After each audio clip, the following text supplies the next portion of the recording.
কুমারী মেয়ের প্রথম মাসিকের রক্ত। পুরুষদের যেরকম উত্তেজনার কারণে বীর্য বের হয়, মেয়েদের যে পদার্থটা আসে এটাকে রজ বলে। এই রজ এটা পান করলে কোনো রোগ বালাই শরীরে থাকে না, এটা বাউলদের বিশ্বাস। আমাকে মাফ করবেন, আমাকে একটু বেহায়া হতে হবে। বাউল সাধনা সম্পর্কে এমন কিছু কর্মকাণ্ড তাদের আছে যেগুলো আমি না বললে আপনারা বুঝবেন না। আমাদের দেশে মানুষ জানে না, অনেকে ম্যাক্সিমাম লোক। আমি ব্যক্তিগতভাবে লালনের আখড়া থেকে নিয়ে ফকিরদের বিভিন্ন আখড়া ঘুরে ঘুরে দেখেছি। আমি নিজের অভিজ্ঞতার কথা আপনাদের কাছে চাপিয়ে দিতে যাব না, তাদের বই পুস্তকের আলোকে বলবো। আমি জানার জন্য তাদের বিভিন্ন আখড়া আখড়া ঘুরেছি। এইবার দেশে গিয়ে আমি কুষ্টিয়াতে গেছি। আমার উদ্দেশ্য ছিল লালনের আখড়া যাওয়া, দেখা সেখানে, এবং শুধু শোনা কথা বা পড়া কথারও বিশ্বাস না করে নিজে চোখে দেখা। তাদের আখড়া যদি কেউ যেয়ে থাকেন, ফকিরদের তারা তথাকথিত জিকির করে যেগুলাতে, এগুলোতে আপনারা দেখবেন পুরুষের সাথে একজন নারী লাগে, অন্ধকার হইতে হয়, এবং গাঁজা তো প্রয়োজনই হয়, এবং বাকি কি কাজগুলো হয় সেগুলো বই থেকে শুনেন, আমার অভিজ্ঞতা থেকে না শুনে। দেখুন, বাউল ধর্মে পরকীয়া প্রেম জায়েজ আছে। আল্লাহর কসম, আমি নিজে যাচাই করে যশোরের এক গ্রামে গিয়ে সন্ধান পাইছি যে এখানে, এমনি অন্য কাজে গেছি, পরে শুনছি যে এখানে আপনার ফকিরদের আখড়া আছে। তো আমি দেখতে গেছি, একদিন না কয়েকদিন পরে জানতে পারছি যে এক মহিলা আছে, তার স্বামীও আছে, কিন্তু সবাই জানে এই মহিলা সারাদিনই জেনা করে তার ওই সাধন সঙ্গীর সাথে, বাউলদের সাথে।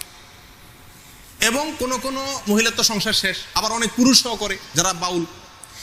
এটা তাদের ধর্মের গুরুত্বপূর্ণ কাজ, জেনা করা। সারাদিন জেনাটাই ইবাদত বাস। এবং জেনার মানে মূল মুহূর্ত যেটা, সেই মুহূর্তেই নাকি স্রষ্টা হাজির হয়ে যায়। প্রিয়দিনী ভাইরা, বাউলরা মনে করে, আপনারা হয়তো অনেকে প্রথম শুনছেন, শুনে রাখেন, বাউলদের দৃষ্টিতে মানুষের শরীরের বিভিন্ন রোগ বালাই ভালো হওয়ার জন্য একটা বিরাট বড় ওষুধ হলো মেয়েদের রজ পান করা। রজ বুঝেন কি? না, রজ বলতে দুইটা জিনিস। এক হলো কুমারী মেয়ের প্রথম মাসিকের রক্ত, আরেকটা হলো পুরুষদের যেরকম উত্তেজনার কারণে বীর্য বের হয়, মেয়েদের যে পদার্থটা আসে এটাকে রজ বলে। এই রজ এটা পান করলে কোনো রোগ বালাই শরীরে থাকে না, এটা বাউলদের বিশ্বাস। আরো শুনবেন, তারা বলে রোগ থেকে মুক্ত হওয়ার জন্য, বিভিন্ন রোগ থেকে, বড় বালা মুসিবত অসুখ বিসুখ থেকে ভালো হওয়ার জন্য নিজের মুখ এবং মেয়েদের স্তনের দুধ পান করলে রোগ ভালো হয়। আরো শুনবেন, তারা বলে সমস্ত রোগ থেকে সর্বরোগের ঔষধ একসাথে যদি পাইতে চান তাহলে কি করতে হবে? মল, মূত্র, রজ এবং বীর্য, মল, মূত্র, রজ এবং বীর্য, এগুলো সবগুলা মিক্স করে একটা ঔষধ বানায় তারা, নাম হলো প্রেম ভাজা। ওষুধের নাম কি? প্রেম ভাজা। এটা খাইলে আর কোনো রোগ থাকে না। প্রিয়দিনী ভাইরা, আপনারা অনেকে হয়তো বলবেন যে এগুলা গল্প আর কি। আপনি আল্লাহি বাস্তবতা খবর নিয়ে দেখেন। আর খবর নেওয়ার দরকার না, আমি আপনাকে বই পুস্তক থেকে বলছি, তাদের বই পুস্তক থেকে, তাদের ধর্মগ্রন্থ থেকে, তাদের ধর্মীয়, তাদের আচার এবং তাদের সংস্কৃতি, কালচার, এই সংক্রান্ত যে সমস্ত বই পুস্তক আমাদের সমাজে প্রতিষ্ঠিত, গ্রহণযোগ্য, অথেন্টিক, এই সমস্ত বই পুস্তকে লেখা আছে। তার ভিতরে বাংলাদেশে বাউল বইয়ের 350 থেকে 382 নম্বর পৃষ্ঠায় এই কথাগুলো উল্লেখ আছে। কথা বুঝে আসছে ভাই?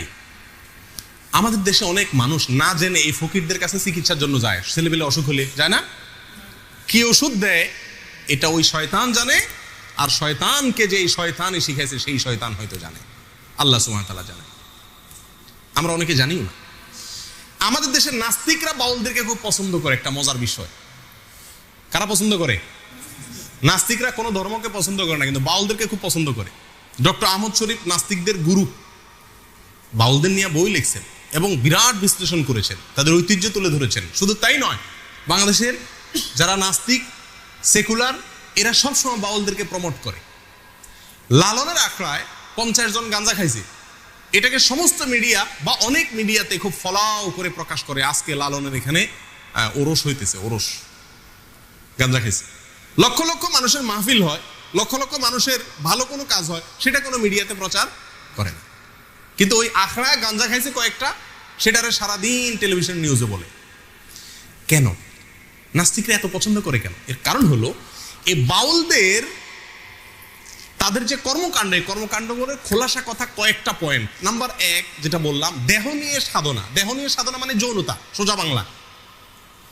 নাম্বার 2, আপনার যত নোংরা, বিষ্ঠা, নাপাক পৃথিবীর কোন ধর্মের মানুষরা যেগুলোকে পাক মনে করে না, হালাল মনে করে না, এই সমস্ত জিনিসগুলোকেও তারা শুধু হালাল আর পাকই না, এগুলা বিরাট ঔষধ মনে করে।